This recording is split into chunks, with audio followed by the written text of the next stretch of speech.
Manakah di antara tiga gambar ini yang tidak termasuk akibat dari pencemaran udara? Jawabannya adalah sampah yang menumpuk.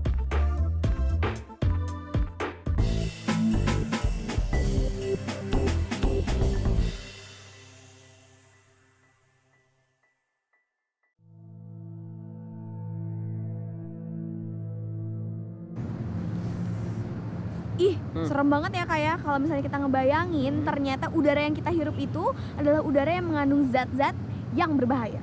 Emang ya serem banget sih Sar. Tapi yang jelas memang pencemaran udara itu sangat berbahaya banget bagi tubuh kita. Karena tanpa kita sadari ya, hampir setiap hari kita masukin banyak banget racun ke dalam tubuh kita melalui udara. Ih kok serem banget ya Kak ya? Emang. Oh ya Kak, sekarang ada pertanyaan nih. Katanya kan salah satu efek dari pencemaran udara itu adalah terjadinya hujan asap. Betul. Nah pertanyaan Sarah, kenapa udara yang tercemar itu bisa masuk ke dalam air hujan? Oh, kalau itu sih pembuktiannya gampang banget. Kita bisa coba lihat melalui eksperimen sederhana berikut ini.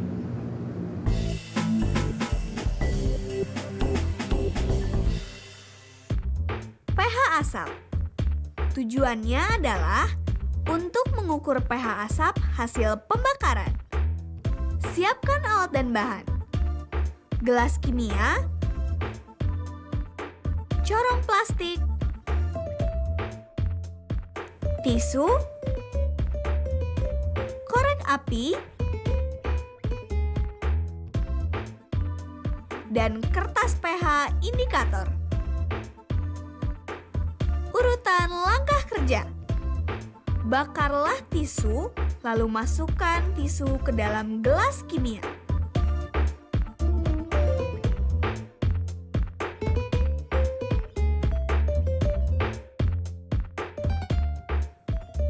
Tutuplah gelas kimia dengan corong. Masukkan kertas pH indikator melalui lubang corong dan membiarkannya selama 15 detik.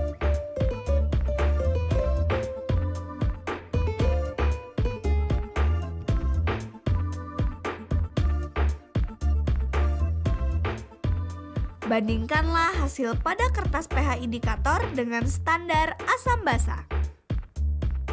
Hasil eksperimen. pH asap 5 merupakan pH yang tergolong asam. Asap dari pembakaran kertas merupakan hasil reaksi pembakaran tidak sempurna yang menghasilkan gas. Setelah diukur, asap yang dihasilkan juga memiliki kandungan asam. Sehingga, jika pembakaran terjadi di udara terbuka, maka senyawa asam akan menguap dan bereaksi dengan titik air di awan dan akan turun dalam bentuk hujan asam.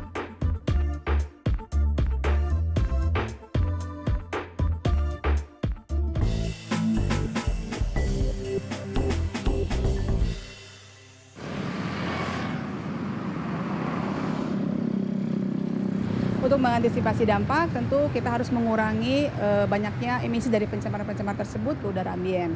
Jadi kalau untuk industri, mereka harus memasang unit pengendali, misalnya saja untuk mengendalikan partikulat dan juga untuk mengendalikan gas.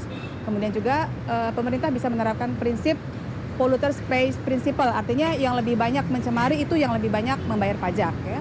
Kemudian juga bisa digunakan teknologi ramah lingkungan, misalnya tidak lagi digunakan bahan bakar atau bensin yang bertimbal, digunakan bensin yang bebas timbal.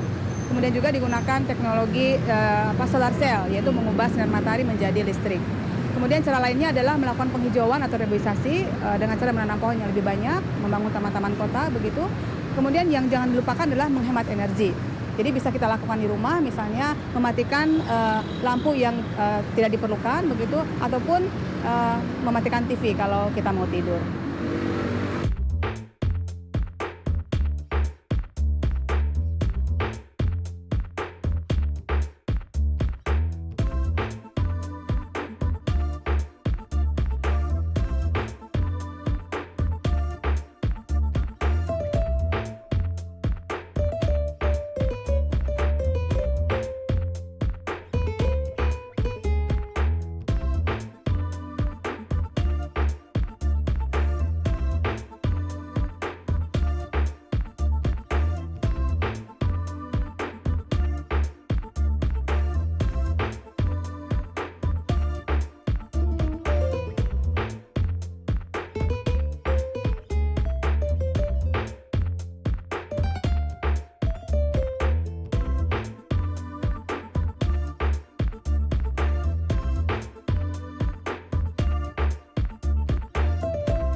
Gimana Sar? Sekarang udah paham kan tentang pencemaran udara? Wah, udah dong Kak. Kenapa? Kakak pasti mau tanya-tanya ya?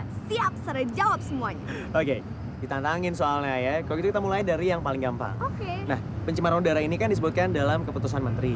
Kalau isinya itu tentang apa?